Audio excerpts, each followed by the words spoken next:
Hey YouTube, this is Southern Prepper 1. I want to address a few comments, a few questions, and talk about this particular fighting position. As you see, I definitely have done a lot more, added some more cover overhead. One of the gentlemen, I erased his comments because it got to a point of being irritating, stating that I didn't build it to Army standards. Definitely didn't build it to Army standards. Army standards would try to be to secure this piece of property, not to do it with a few families, but to do it a minimum of a platoon. And I don't have a platoon of infantry, so it's not going to be made to Army standards. And to be honest with you, this definitely surpasses a basic fighting position of Army standards. He was very keen on saying you had to be standing up. We are preppers. We're not going to do everything the Army does. I'm not going to try to take on a military unit from my location. If a military unit pulls up, I'm going to be in the mountains, and that's plan B for me. Not staying here and trying to slug it out with the U.S. military, the Chinese military, whatever type of military it is. This is designed to protect my property, my retreat, my family, my friends from other people that have the same means as I do. Now granted, they might have some heavy equipment, they might have something that they have taken or stolen, but I'm not going to go toe to toe with the US military or the Chinese military, that's for sure. So building a proper up to standard fighting position is not even relevant. This offers the exact same things as a position would. After it's done, it will offer definitely protection. It will offer cover and concealment. It's going to offer superior protection from the elements. The reason is I might have a 12-year-old boy in this position, a 68-year-old female in this position. They're not hard charger, infantry, ranger, special force guys. They're just regular people. So I need to make it some level of comfort, because if it sucks too much, they're not going to pay attention. Now granted, if you make it too nice, they might get very comfortable and not be watching. But you got to remember also, that's where your SOP, your Sergeant of the Guard, or your procedures will come in to make sure that they're awake at all times. Another thing, the guy said, where do you find all this salvage material? I'll be honest with you, it is getting harder and harder to find things. These blocks I salvaged from a school over 15 years ago, a couple thousand of them. So it is hard. I will admit it now. My sources are drying up too. Another question was, you can't see in this direction. Granted, I cannot see in this direction from this position until I add on the sides, and then I'll have some way to watch over here. But this particular position is designed to fire down this fence line. Now in a perfect world, I wish I was on the other side of the fence, but that's not my property. That way I could shoot straight down the fence line. At night, if someone hits this wire and rattles my fence, I'm going to hear it. I will be able to fire down the fence line. Now granted, I wish I could put grazing fire down it on all level ground, but because of where I live in the mountains, I can't. So I'm going to start shooting, and I'm going to then raise my muzzle. Bang, bang, bang, bang, bang, bang, bang, bang, bang, bang, bang, all the way down that fence line. Now, other positions are tied in to secure this fence line. They will be firing too. So I'm not going to get flanked, because if they try to flank this position, they're going to run into another position. So I'm not worried about being flanked. I'm worried about one task: protect this final protective line right here. Getting in and out of this position, people were worried that I'd be getting shot at. Because of how it's set up and the micro terrain that's here, it's going to be very hard for someone to shoot at this position unless they get pretty close. I have no grenade sumps in this position. Do not want them. They let nice big snakes curl up in them. It's going to be very hard to throw a grenade, or in my case, any type of improvised explosives, a Molotov cocktail, at my position. Chicken wire is your answer, or with what I'll be doing with the netting, the camo netting, I should have enough tautness in the netting to deflect any grenades, so no sumps. Definitely bump your head in the front where that metal is, so I'm going to put a piece of rubber on that. I have all the sandbags pulled over so you won't get cut, but I'm going to do something else, because getting in and out, eventually someone's going to hit their head. Another person mentioned a 12 gauge. Yes, with our SOP, this position would have a permanent 12 gauge assigned to it. It would probably have about 200, 250 rounds of double aught buck. That would be in 50 cal ammo cans, so you just have to pop the top and you could do a lot of shooting.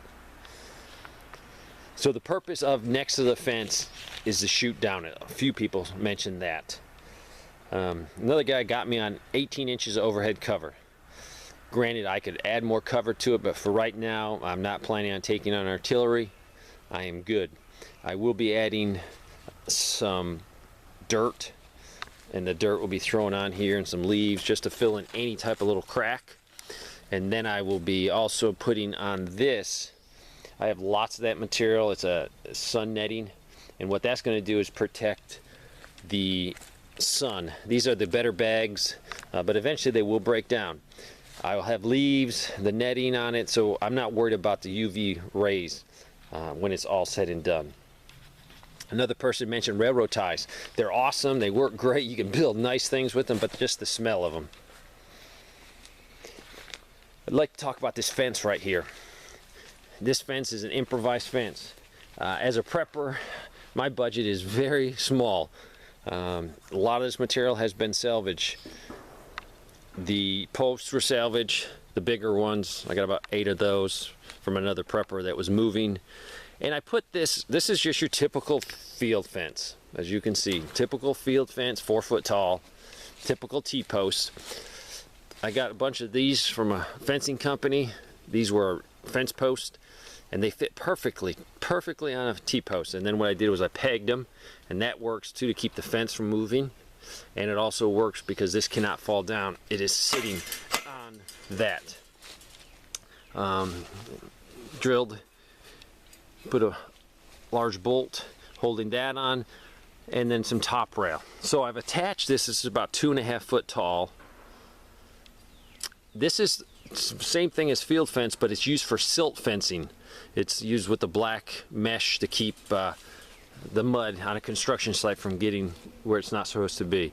So what I'm doing is I'm tying it together. So I'm making, actually it's a little over 6 foot, not counting the barbed wire. And I'm tying it all together. Lots of tying to get done here to make this strong. Now, people have asked, why are you pointing them inwards? Technically, you're supposed to point them out, but because this is on the property line, I didn't want to do anything to get someone hurt, and technically it might be an inch or two over after I turn these around. So I didn't want to take that chance and liability, so I'm pointing this way, but still, 3 things of barbed wire will help slow somebody down. Also, after I put the barbed wire on, I'm going to unroll the barbed wire, and it will still have that circular coil, and then I'm going to put it right on here and go all the way down. It's a poor man's razor wire. I did buy some razor wire, but I'm not going to use it on this because razor wire is very, very expensive. I'm also been putting extra pipes in.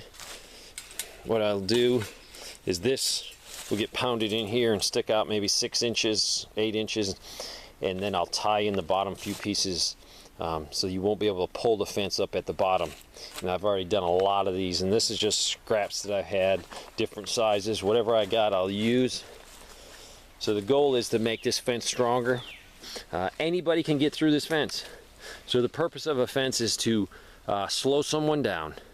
So you have to watch this fence. If you're not watching it and able to put fire on the bad guy, he's going to cut the fence like it doesn't even exist and get in very quickly. So you have to. As you can see, the area through there is like a jungle, literally. I don't know if you can tell, but when mountain laurel grows, the bottom stuff dies. As you can see, that's dead. But all through there, all those lower branches are dead. So if you try to walk through there, it's a constant crack, crack, crack, crack. Some of them fall on the ground, and when you step on them. So I'm not saying that no one could get through here, but the chances of them without me hearing them would be great. So that is another reason you need some type of warning device in there. But really, I'm not trying to defend my property entirely from my perimeter. My defense of this property would be way down there, a quarter mile away at a minimum. Because we own the roads coming into here, they're private roads, we can shut them off. So if I can have the threat far away and deal with it as a community, I have preppers in my area, that's how we're going to take care of our security. This fencing, this is last minute. I mean, this is, they've gotten through everything else, and this hopefully will slow them down. So hopefully I answered a few questions. Got some other emails saying I'm doing everything all wrong. I just chuckle. You know, if you do your way differently, just do it. I hope you've learned something. I hope I'm not boring you. Thanks for watching.